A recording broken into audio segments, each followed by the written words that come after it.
بسم اللہ الرحمن الرحیم۔ یہ بہت ہی سمجھداری کے ساتھ کسی بھائی نے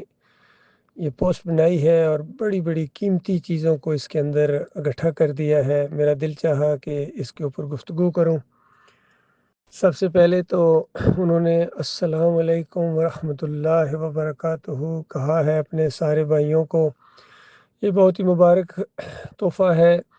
اور بہت ہی پیاری دعا ہے۔ اس کے اوپر 30 نیکیاں ملتی ہیں، جواب دینے والے کو بھی اور سلام کہنے والے کو بھی، اور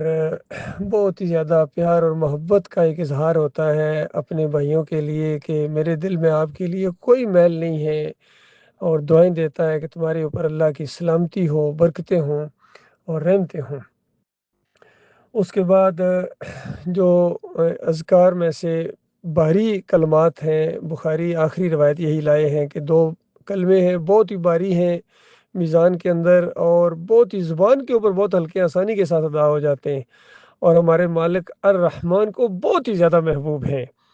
اور وہ یہ ہیں سبحان اللہ و بحمدہ سبحان اللہ العظیم، اور پھر لا الہ الا اللہ بھی اس میں شامل کیا گیا ہے۔ یہ بہترین ذکر ہے، سب سے ٹاپ کا اگر کوئی ذکر ہے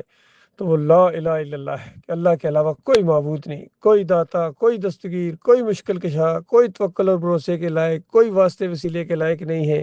سوائے ہمارے مالک کے۔ اور پھر اللہ اکبر بھی اس میں شامل کر دیا گیا کہ اللہ بہت بڑا ہے، بہت بڑا ہے۔ آپ اندازہ لگائیں، یہ موجودہ کائنات بلکہ کائناتیں جو بھی ویزیبل کائناتیں جس کو کہتے ہیں، یہ ایسا ہی ہے جیسے اصلی جو کائناتیں ہیں،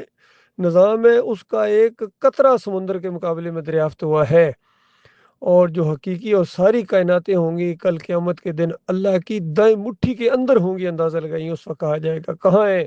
لمن الملک اليوم، آج کس کی حکومت ہے؟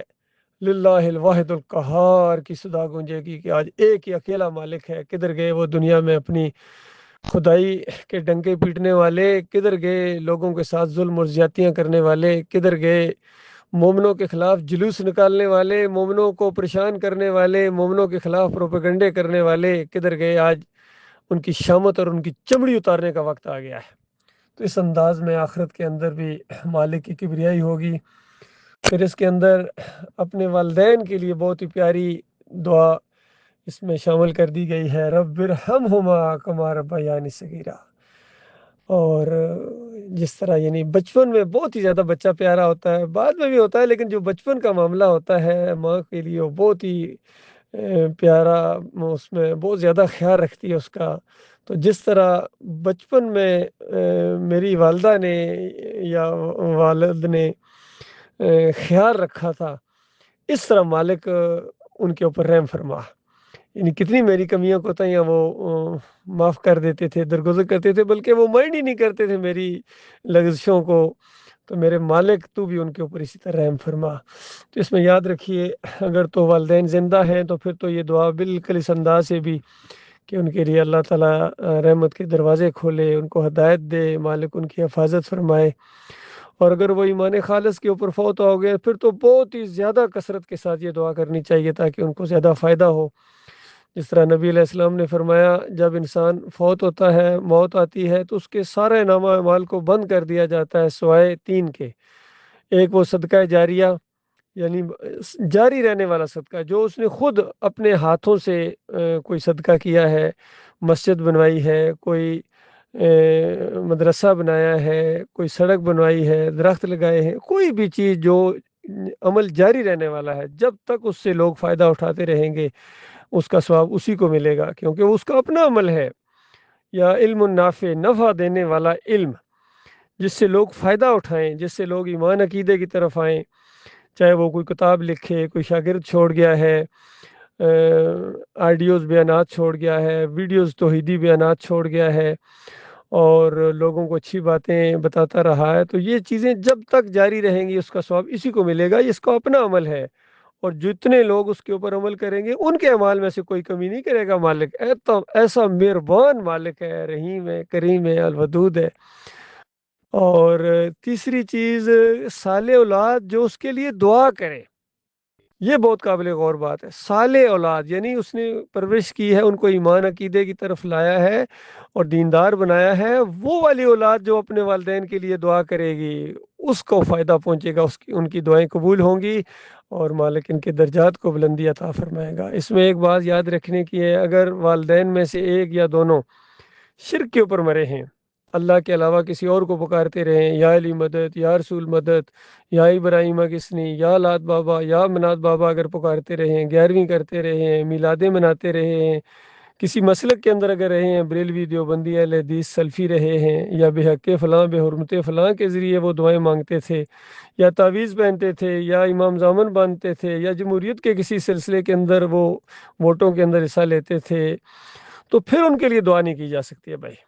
کیونکہ ایسے لوگوں کے اوپر اللہ تعالیٰ نے جنت حرام کر دی، ان کا ٹھکانہ ہمیشہ کی آگ ہوگا، ہمیشہ وہاں جلتے رہیں گے، اور اللہ تعالیٰ نے منع کر دیا ہے مومنوں کو کہ دیکھنا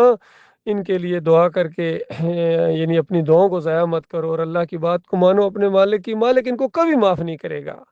وہ اپنی باری کر کے پوری کر کے چلے گئے، اب ان کی باری ختم ہو گئی، اب کچھ نہیں کر سکتے ہو، تمہارا اس میں کوئی قصور نہیں ہے، وہ خود اپنے ذمہ دار ہیں، بس تم صبر کرو اور اللہ کے اوپر یقین رکھو کہ مالک عدل کرنے والا ہے، انصاف کرنے والا ہے، کسی کے ساتھ زیادتی اور ظلم نہیں کرے گا۔ تو یہ بھی اس کے اندر بہترین دعا اس میں شامل کی گئی ہے۔ پھر ایک بہت زبردست دعا، گویا یہ توحید کی سب سے بڑی حدیث اور شرک کا سب سے بڑا رد ہے اس حدیث کے اندر، جو نبی علیہ السلام کے لیے دعائیں کی جاتی ہیں، کیونکہ ان کا حق ہے، ہمارے والدین سے زیادہ، ہمارے اپنے جسم سے زیادہ ہمیں ان سے محبت ہے، اور انہوں نے چونکہ یہ راستہ دکھایا ہے، اللہ کے راستے میں جماؤ دکھایا ہے اور امت کی اتنی خیر خواہی کرتے تھے، دعائیں مانگا کرتے تھے، تو اب ہماری باری آئی ہے ہم ان کے لیے دعائیں کریں۔ اللہم صلی علی محمد وعلی آل محمد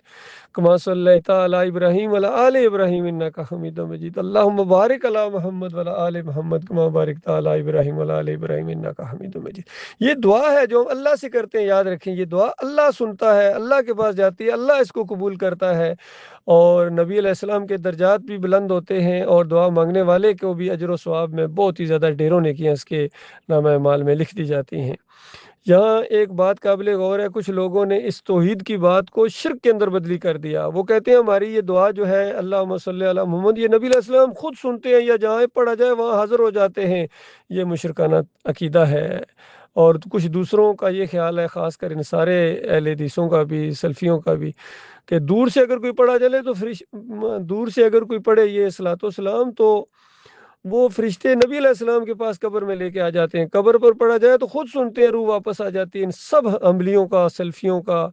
اور سعودیوں کا، سب کا یہ عقیدہ ہے، یہ ایسا مشرکانہ عقیدہ ہے، کافرانہ عقیدہ ہے، جو یہ عقیدہ رکھتا ہے کہ ہماری یہ دعا نبی علیہ السلام سنتے ہیں یا مدینے والی قبر میں پیش کیا جاتا ہے، اس کے کافر اور مشرک ہونے میں جو شک کرے وہ بھی کافر اور مشرک ہے۔ اور ایسے لوگوں کو جو اپنا امام بنائے، اپنا لیڈر بنائے، ان کے اوپر اللہ کی کتاب کا فتویٰ ہے، والذین کفروا اولیاءہم الطاغوت، یہ طاغوتوں کو جو اپنا لیڈر بنائے، امام بنائے، ان کے پیچھے نمازیں پڑھے، یہ ہمیشہ کی آگ میں رہنے والے لوگ ہیں، جہنمی لوگ ہوں گے۔ تو یہ معاملہ اللہ کے بندو، میرے پیارے بھائیوں، آج امت مسلمہ کی عظیم اکثریت اسی شرک کے اندر مبتلا ہو گئی، اللہ کے علاوہ دوسروں کو پکارتے ہیں، نظر و نیازیں کرتے ہیں، اور پھر نمازیں بھی پڑھتے ہیں، عمرے بھی کرتے ہیں، حج بھی کرتے ہیں، اور تبلیغیں بھی کرتے ہیں، جہاد بھی کرتے ہیں، ان کا کوئی عمل اللہ کے یہاں قابل قبول نہیں ہے، سارے ان کے اعمال برباد، اور ان کو ہمیشہ کی آگ کے اندر رکھا جائے گا، الا یہ کہ کوئی توبہ کر لے، جو توبہ کر لے اس کے لیے معافی کا ایک موقع ہے، تلافی کا موقع ہے، لیکن جو مر گئے شرک کے اوپر، وہ ہمیشہ کے لیے اپنی آخرت انہوں نے برباد کر دی۔ اللہ ایسے خوفناک انجام سے اپنی پناہ میں رکھے۔